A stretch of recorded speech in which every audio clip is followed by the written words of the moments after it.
My mom's voice echoed through the hallway. "You have 48 hours to get your stuff out." This wasn't just about moving out. This was about my childhood home.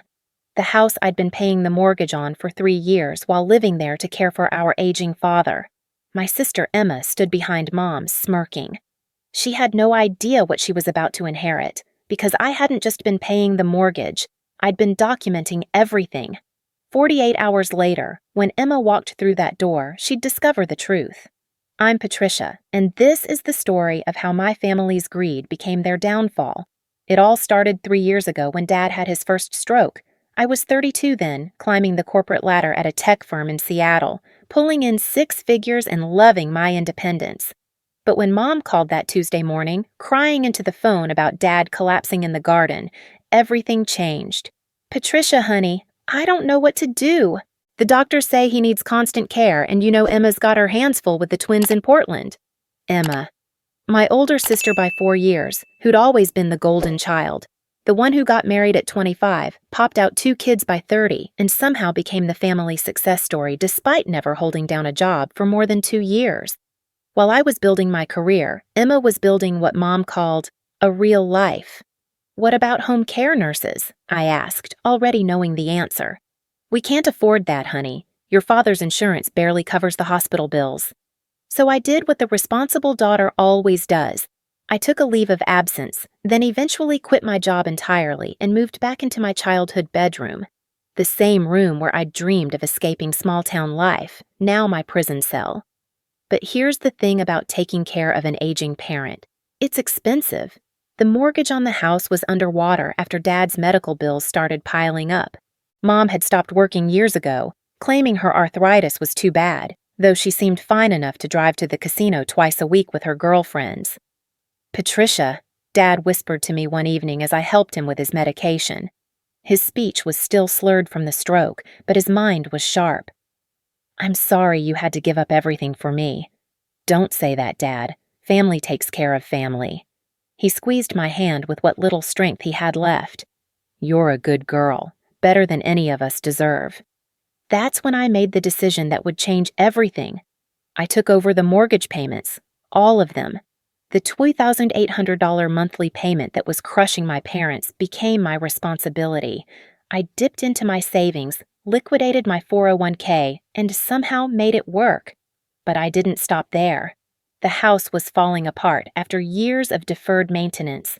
The roof leaked, the heating system was from the 1980s, and the kitchen looked like a time capsule from 1995. So I renovated. I spent my weekends at Home Depot, my evenings watching YouTube tutorials on plumbing and electrical work. I invested $45,000 of my own money turning that house into something Dad could be proud of again. The new hardwood floors throughout the main level, the completely remodeled kitchen with granite countertops and stainless steel appliances, the updated bathrooms with walk-in showers designed for Dad's wheelchair, the smart home system that let me monitor his health remotely, the landscaping that transformed our sad, overgrown yard into something that made the neighbors stop and stare. Emma noticed during her Christmas visit that first year. "Wow, Patricia, this place looks amazing," she said, running her fingers along the new kitchen island. "Must have cost a fortune." "Dad deserves to be comfortable," I replied, not mentioning that the fortune was mine. "This house is so beautiful now," Emma continued, and something in her tone made me look up from the turkey I was carving. She was studying the space with calculating eyes, the same look she'd had as a kid when she was sizing up my Halloween candy. But I pushed the feeling aside. This was family. My family. And despite everything, I loved them. Mom started dropping hints 6 months later. "You know, Patricia, Emma's been having such a hard time finding the right house in Portland. The market there is just impossible." I was balancing Dad's checkbook at the kitchen table, reviewing the stack of medical bills that never seemed to stop coming. I murmured, not really listening. She was saying how perfect this house would be for her family. So much space for the twins to run around, and the schools here are so much better than where they are now. That got my attention. "What are you saying, Mom?" "Oh, nothing specific, just thinking out loud." But Mom's thinking out loud was never random. She was planting seeds the way she'd always done when she wanted something. Mom, I live here. I take care of Dad here. This is where we all live. Well, of course, honey. I'm just saying Emma needs stability for her children. And you're still young and single. You don't really need all this space, do you? Young and single. The two words that somehow made my sacrifice invisible in Mom's eyes. Because I didn't have children, my needs didn't matter. Because I wasn't married, my investment in our family home was somehow less valid than Emma's hypothetical need for space. I've put a lot of money into this house, Mom. This is my home too. I know, sweetheart, and we appreciate everything you've done, but Emma has children to think about. There it was, the trump card that ended every argument in our family. Emma's children. The golden grandchildren who visited twice a year, but somehow outranked the daughter who'd given up her entire life to keep the family together. The hints became less subtle over the following months. Mom would casually mention how cramped Emma's apartment was, how the twins were acting out because they didn't have a yard to play in, how difficult it was for Emma to build any equity when rent prices kept climbing. Patricia, you're so smart with money, Mom said one afternoon as we watched Dad nap in his recliner. Don't you think it would make more sense for Emma to own a house instead of throwing money away on rent? Sure, Mom. She should buy her own house. But she can't afford to buy in Portland. Here, though, the cost of living is so much lower. I felt a chill run down my spine. Mom, what exactly are you suggesting? Nothing, honey. Just that maybe we should consider what's best for the whole family. That night, I lay awake in my childhood bed, staring at the ceiling I'd painted myself when I was 16. The house creaked around me, settling into its bones the way old houses do. But these weren't just any old house bones. These were bones I'd reinforced with my own labor and love. Every squeak and sigh was familiar because I'd earned the right to know them. I'd been here for 2.5 years by then. 2.5 years of Medicare battles and insurance claims. 2.5 years of watching Dad struggle to remember words that used to come easily. 2.5 years of sacrificing my social life, my career, my romantic prospects, everything that made me me before Dad got sick. But I'd also been here for 2.5 years of quiet conversations with Dad about his childhood. 2.5 years of making him laugh with bad dad jokes during his physical therapy sessions. 2.5 years of being the person he reached for when he woke up confused in the middle of the night. This house had become more than just where I lived. It was where I'd learned who I really was under all the corporate ambition and city polish. It was where I'd discovered I was stronger than I ever imagined. It was where I'd built something real with my own hands, and Emma wanted it. The breaking point came on a Tuesday in March. I was in the kitchen making Dad's lunch when I heard Mom on the phone in the living room. Yes, Emma, I think it's time we had a serious family discussion about the house situation. I froze, my hand halfway to the refrigerator door. Patricia's been wonderful, but she's not getting any younger, and she needs to think about her own future. She can't live here forever. Can't live here forever, in the house where I'd been paying every bill for nearly 3 years. I know, sweetie. It's not fair to you and the children. This house is perfect for a young family. A young family. Not the woman who'd sacrificed everything to keep it running. We'll figure out a way to make it work for everyone. Patricia's reasonable. She'll understand that children come first. I stood there in my kitchen, the kitchen I'd renovated with my own money, listening to my mother give away my life to my sister, the sister who hadn't visited since Christmas, the sister who'd never asked about Dad's medical bills or Mom's casino trips or any of the 1,000 small crises that had become my daily reality. That evening, I made a decision that would have seemed impossible 3 years earlier. I called a lawyer. Hi, this is Patricia Chin. I need to understand my rights regarding property I've been financially responsible for. The lawyer, Sarah Martinez, was patient and thorough. Let me make sure I understand. You've been paying the mortgage for 3 years? Yes, every payment. I have bank records showing wire transfers from my account to the mortgage company. And you've made substantial improvements to the property? About $45,000 so far, all documented with receipts.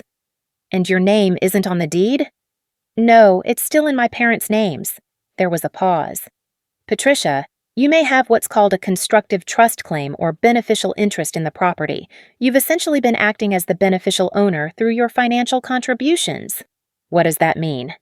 It means you have legal rights to compensation for your investment, possibly even partial ownership depending on how we present the case. For the first time in months, I felt something I'd almost forgotten: hope. But I didn't tell my family about the lawyer consultation. Something told me to keep that information close to my chest. Instead, I started documenting everything more carefully. Every payment I made, every receipt for improvements, every conversation about the house's future.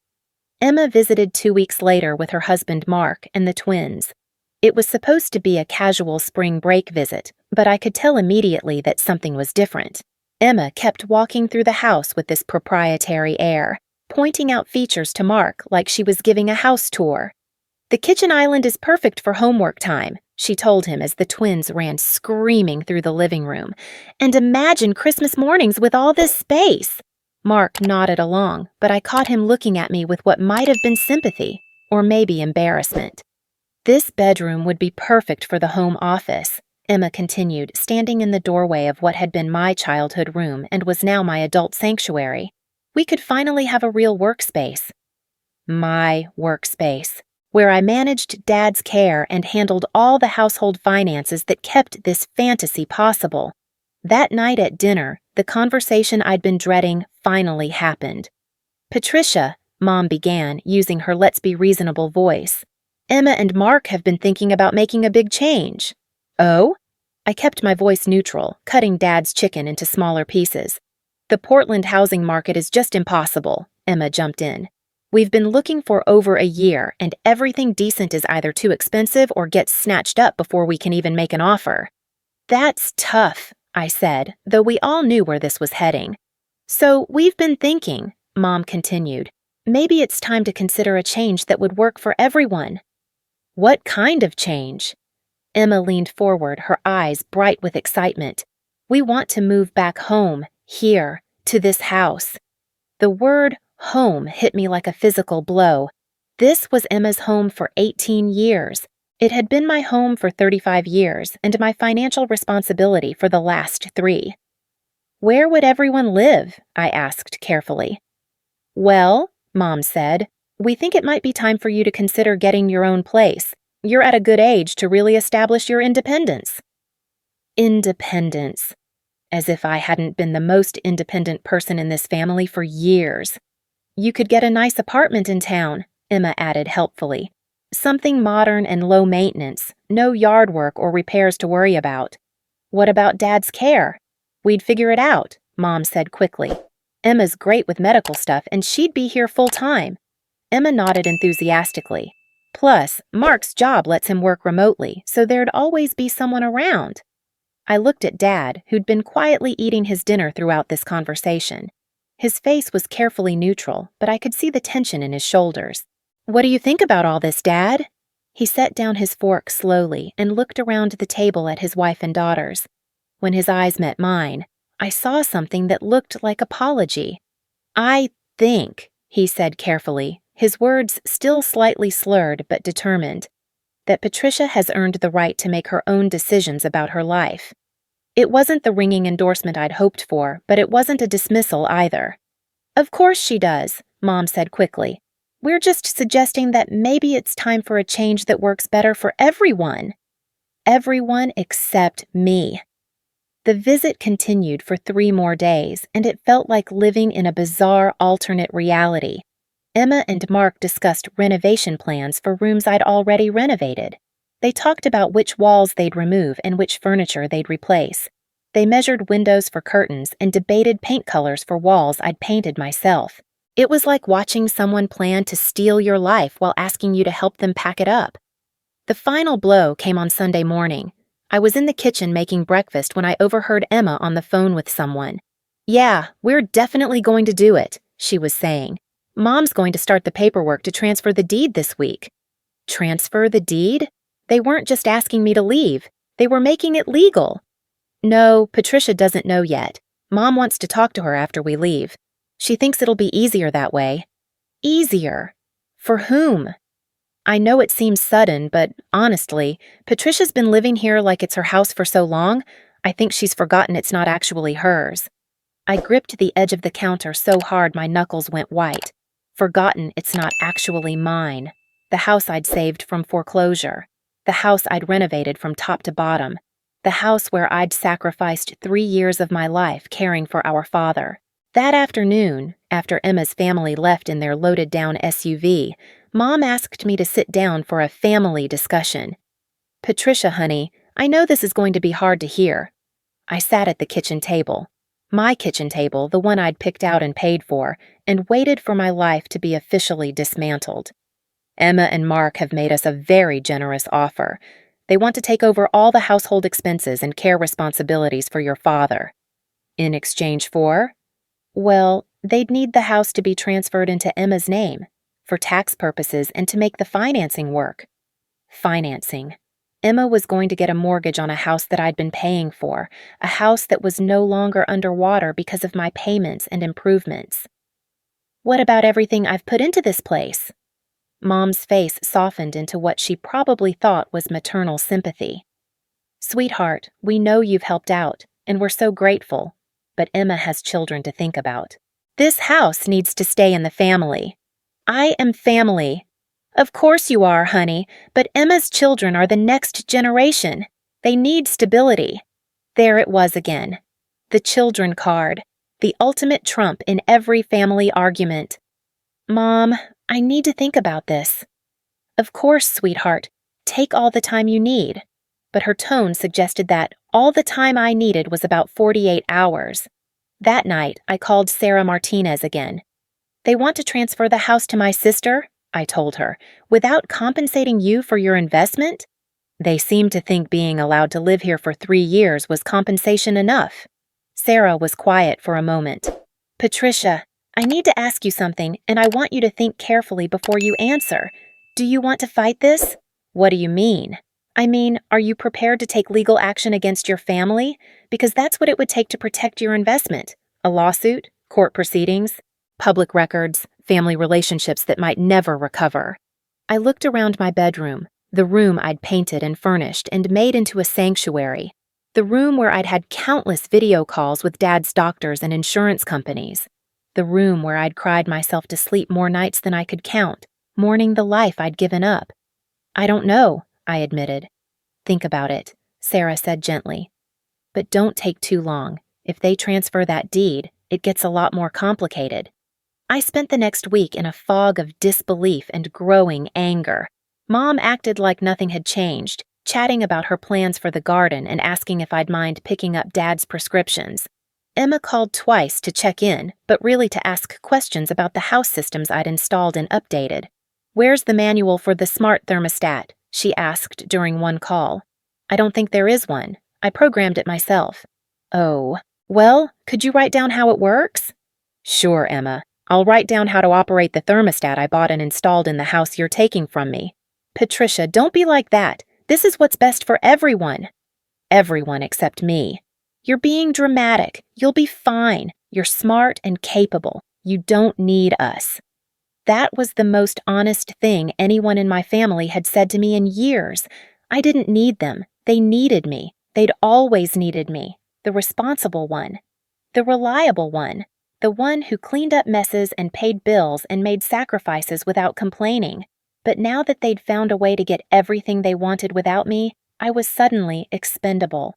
The ultimatum came on a Thursday morning. I was feeding Dad breakfast when Mom walked into the kitchen with a folder full of papers. Patricia, we need to talk. I could tell by her tone that this wasn't going to be a conversation. This was going to be a decree. Emma needs to know by this weekend whether she can count on getting the house. She's already given notice on her Portland apartment. She what? She's committed to this move, honey. Mark's already started the process to transfer his job location. The twins are enrolled in the elementary school here for fall. They'd made all these decisions, all these irreversible, life-changing decisions, without asking me, without considering that I might have plans of my own for the life I'd built here. Where exactly am I supposed to go? There are some lovely apartments in town. I've already looked into a few that might work for you. She'd been apartment hunting for me, while I was taking care of her husband and paying her mortgage. Mom, I've invested almost $200,000 in this house. Honey, that's not exactly true. You've helped with expenses, yes, but I have bank records, Mom. Mortgage payments, renovation costs, utility bills, property taxes, Dad's medical expenses that insurance didn't cover. I've kept track of everything. Something flickered in Mom's eyes. Surprise, maybe, or concern. Well, we certainly appreciate everything you've done, but Emma's prepared to take over all those responsibilities now. With what money? That's between Emma and the bank. Right. The bank that would give Emma a mortgage on a house that was no longer underwater, thanks to my payments. A house that was worth significantly more than the outstanding mortgage balance, thanks to my renovations. I need more time to figure this out. Patricia, Mom's voice got sharp, the way it used to when I was a teenager pushing boundaries. Emma has made arrangements based on our agreement. You can't just change your mind now. What agreement? I never agreed to anything. Don't be difficult, honey. You know this is the right thing to do. That night, I made my decision. I called Sarah Martinez. I want to fight this, I told her. Are you sure? I looked around at the living room where Dad was watching his evening news program. The living room with the hardwood floors I'd installed, the paint I'd chosen, the furniture I'd bought, the smart TV system I'd set up so Dad could easily access his shows. I'm sure. Okay, I'll need you to bring me every document you have. Bank statements, receipts, contracts, anything that shows your financial investment in the property. I have everything. Good. And Patricia, don't tell your family about this yet. Let them make their next move first. I didn't have to wait long. The next morning, Mom cornered me in the kitchen again. Patricia, I've been thinking about our conversation yesterday, and I've realized we need to set a timeline. A timeline for what? For your move. Emma's lease expires at the end of next month, and they need to be here by then. That's 6 weeks away. I know it seems soon, but it's actually perfect timing. You'll have the whole summer to get settled in your new place before the school year starts. The school year? Emma's children's school year? Not my schedule or my plans or my life. And if I'm not ready to move by then? Mom's face hardened. Patricia, Emma has children. She can't be homeless because you're being stubborn. What about me? Can I be homeless? Don't be ridiculous. You're a grown woman with a good education. You'll figure it out. That evening, Emma called. Mom told me you're being difficult about the timeline, she said without preamble. I'm being realistic about what it takes to uproot a life. Patricia, you're acting like this is some huge tragedy. You're 35 years old. Don't you want your own life? Your own space? The chance to meet someone and start a family? I have a life, Emma. Here. Playing nursemaid to Dad isn't a life. It's an excuse. The cruelty of that statement took my breath away. An excuse for what? For not moving forward, for not taking risks, for staying safe in your childhood bedroom instead of building something real. I built something real. I built this. Patricia, you've been playing house in Mom and Dad's house. That's not the same thing as building a life. After that call, I sat in my car in the driveway for 20 minutes, crying so hard I couldn't see. Playing house. 3 years of sacrifice, $200,000, countless hours of labor and love, and my sister thought I was playing house. But her words had clarified something important. She was right about one thing. I needed to build something real. Something that couldn't be taken away by family politics and guilt trips. Something that was mine. The final conversation happened on a Sunday afternoon in late April. I was in the backyard, planting the vegetable garden that Dad and I had planned together when Mom and Emma came outside. Patricia, Mom said, we need to settle this once and for all. I kept digging, my hands deep in the soil I'd amended and fertilized and prepared with such care. Emma's given her landlord notice. The moving truck is booked for the 3rd weekend in May. You have 48 hours to let us know your plans. I looked up at them standing over me. Mom with her arms crossed, Emma with her phone out, probably texting someone about paint colors or furniture arrangements. 48 hours to decide what? Whether you're going to be reasonable about this transition or whether we need to make other arrangements." "What kind of other arrangements?" Emma finally looked up from her phone. "Mom, just tell her." Mom sighed like I was being an unreasonable child. "If you can't commit to a move-out date, we'll have to begin eviction proceedings." Eviction. From the house I'd been paying for. "You can't evict me from my own home." "It's not your home, Patricia," Emma said flatly. "It's Mom and Dad's home. You've just been staying here." Just been staying here. Like I was some college dropout crashing on their couch. "Fine," I said, standing up and brushing the dirt off my hands. "You want me out in 48 hours? I'll be out in 48 hours. Something in my tone must have surprised them because they both looked uncertain for the first time in weeks. "Patricia," Mom started, "you don't have to be dramatic about this." "I'm not being dramatic, Mom. I'm being clear. You want me gone? I'm gone." That night, I called Sarah Martinez one more time. "They want me out in 48 hours, I told her. "That's not legal notice, but it doesn't matter. Are you ready to do this?" "I'm ready." "Okay, here's what's going to happen. You're going to pack your personal belongings and move out. You're not going to fight or argue or make threats. You're going to be completely calm and cooperative. And then? And then we're going to file a claim for reimbursement of your investment in the property, plus interest, plus compensation for the improvements that increased the property value." "How much are we talking about?" "Based on the documentation you've provided and the current property values in your area, I'd estimate your claim at around $300,000. $300,000, almost twice what I'd actually invested because my improvements had increased the property value significantly. And if they can't pay? Then we place a lien on the property. They can't sell it, refinance it, or transfer it until your claim is satisfied." For the first time in months, I smiled. "Sarah?" "Yes?" "File the papers the day after I move out." The next 48 hours were the strangest of my life. I packed my belongings with the careful precision of someone dismantling a life they'd loved. My clothes, my books, my photographs, the few pieces of furniture that were actually mine.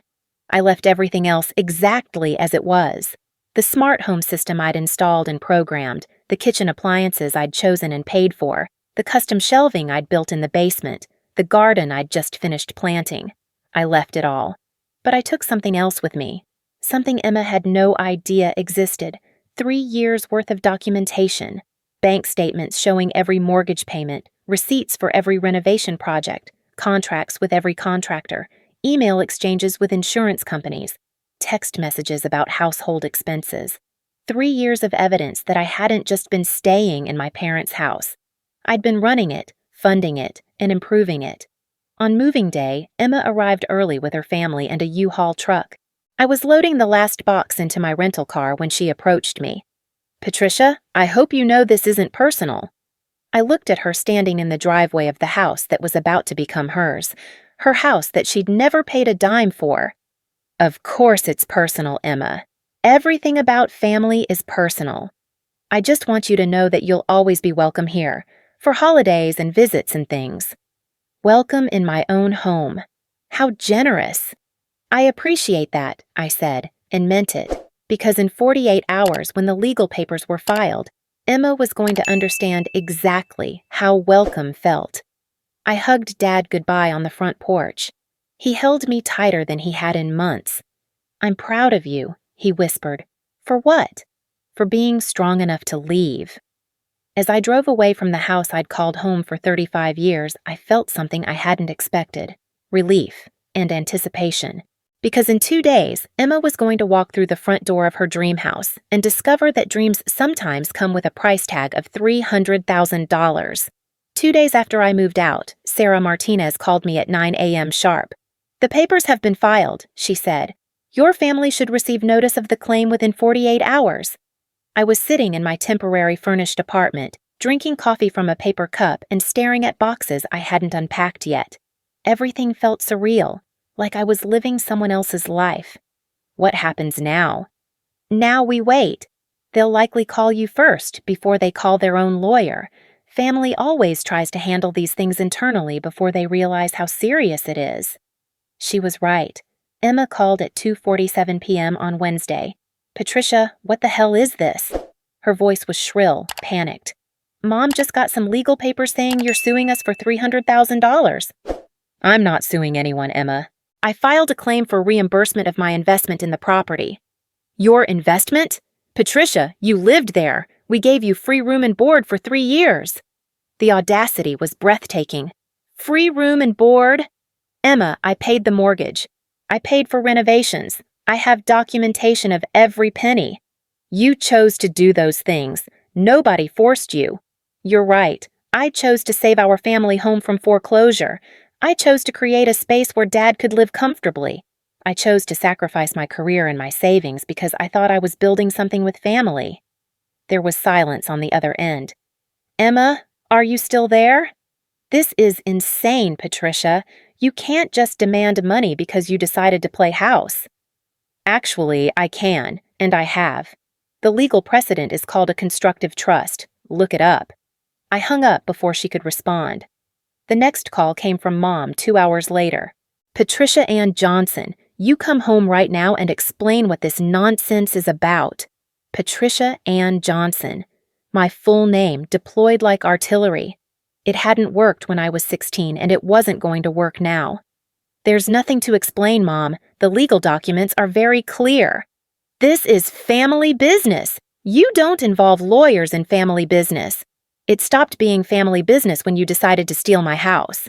"Steal? Patricia, how can we steal something that was never yours?" "Mom, I have 3 years of bank records showing mortgage payments from my account. I have receipts for $45,000 in renovations. I have contracts with contractors I hired and paid. That house exists in its current form because of my money and my work. You were helping family. That's what families do. And when families benefit from that help, they don't kick out the person who provided it." Mom's voice got dangerously quiet. "Are you threatening us?" "I'm protecting myself, something I should have done a long time ago." The third call came from Dad that evening. His voice was tired, confused. "Patricia, honey, I don't understand what's happening." My heart broke a little. Dad was the innocent victim in all of this, caught between his wife's manipulation and his daughter's war. "Dad, do you remember when you had your stroke? When the doctor said you needed full-time care?" "Yes." "Do you remember how Mom said we couldn't afford home care, how the mortgage was behind?" "I remember being scared," he said quietly. "Scared we'd lose the house." "Who saved the house, Dad?" There was a long pause. "You did." "And who paid to make it accessible for your wheelchair? Who installed the smart systems so we could monitor your health? Who spent 3 years making sure you were comfortable and safe?" "You did," he repeated, and I could hear tears in his voice. "I'm not trying to hurt anyone, Dad." "But I can't let them erase what I did. I can't let them pretend my sacrifice doesn't matter just because I don't have children." "I know, sweetheart. I know." That weekend, Emma and Mark moved into the house with the twins. I knew because Emma posted photos on Facebook, the children running through their new backyard, Mark grilling on their new deck, Emma posing in their beautiful kitchen, the kitchen I'd designed and paid for. But I also knew something Emma didn't know yet. On Monday morning, all the utilities would be shut off. See, when I'd moved out, I'd called every utility company and canceled all the services that were in my name, which, after 3 years of handling all the household bills, was everything. Electric, gas, water, internet, security system, landscaping service, pool maintenance, all of it was tied to my accounts and my credit. I'd given them 48 hours notice, which was more courtesy than they'd given me.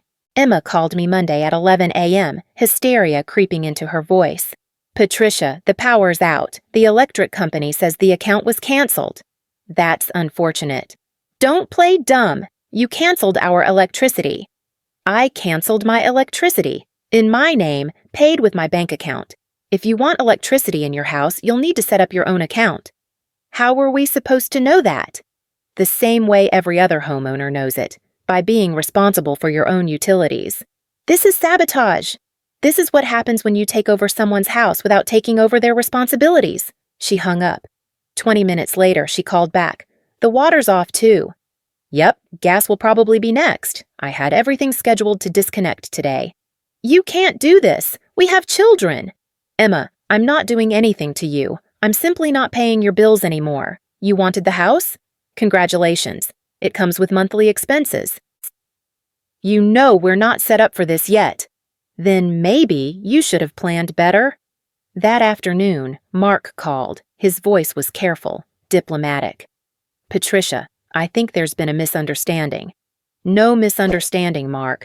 Your wife and mother-in-law decided they wanted my house. Now they have it, along with all the responsibilities that come with it. Look, I know Emma can be impulsive, but we're family. Can't we work something out? I almost felt sorry for Mark. He was a decent guy who'd gotten caught up in his wife's entitlement and my mother's manipulation. Mark, do you know how much it costs to run that house every month? Well, the mortgage is $2,800. Property taxes are another $450 per month.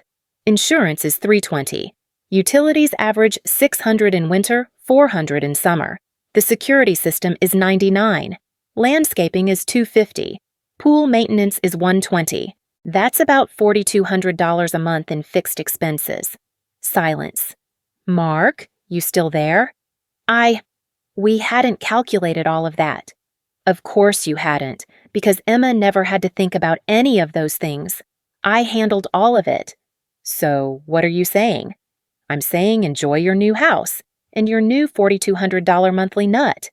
By Tuesday, Emma's Facebook posts had taken on a frantic tone. No more family photos, just desperate pleas for recommendations for electricians, plumbers, and utility companies.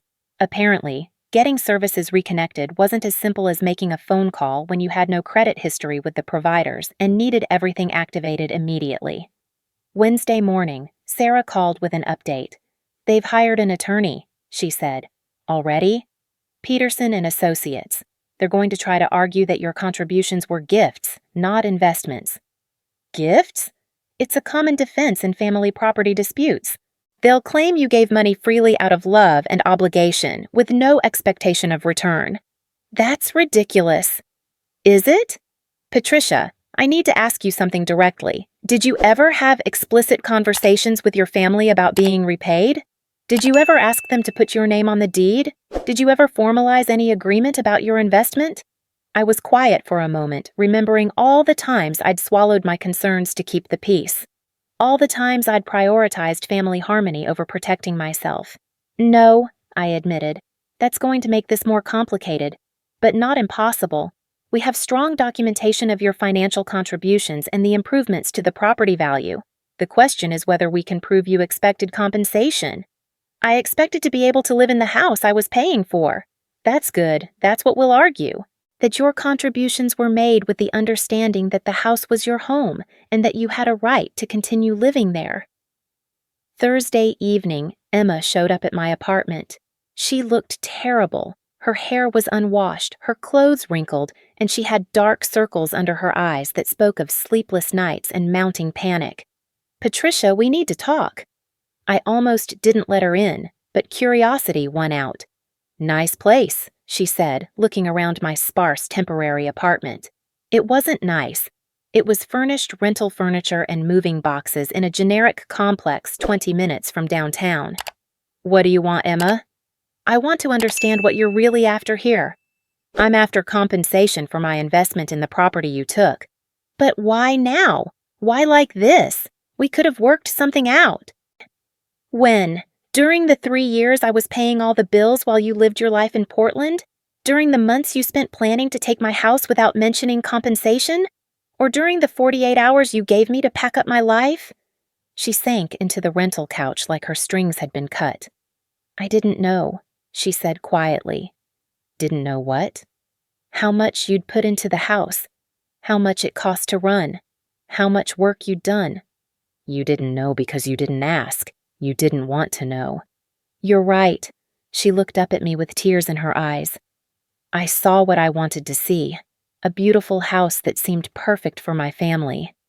I didn't think about how it got that way. It was the first real apology I'd heard from anyone in my family. Emma, I don't want to hurt you or the kids, but I can't let you erase 3 years of my life like they didn't matter. How much do you want? It's not about what I want. It's about what I'm owed. The lawyer says $300,000? That's what my contributions are worth, plus the increase in property value from the renovations. Emma was quiet for a long time. We don't have that kind of money. I know. So what happens? That's up to you. You can negotiate a payment plan. You can sell the house and give me my share. You can take out a loan against the equity. Or the court puts a lien on the property and you can't sell, refinance, or transfer it until I'm paid. That could take years. Yes, it could. Emma started crying then. Not the manipulative tears I'd seen her use on Mom and Dad over the years, but real, exhausted sobs. I screwed up, didn't I? Yeah, Emma, you really did. The next week brought a flurry of legal activity. Peterson and Associates filed a motion to dismiss my claim, arguing that family contributions to shared expenses didn't create legal obligations.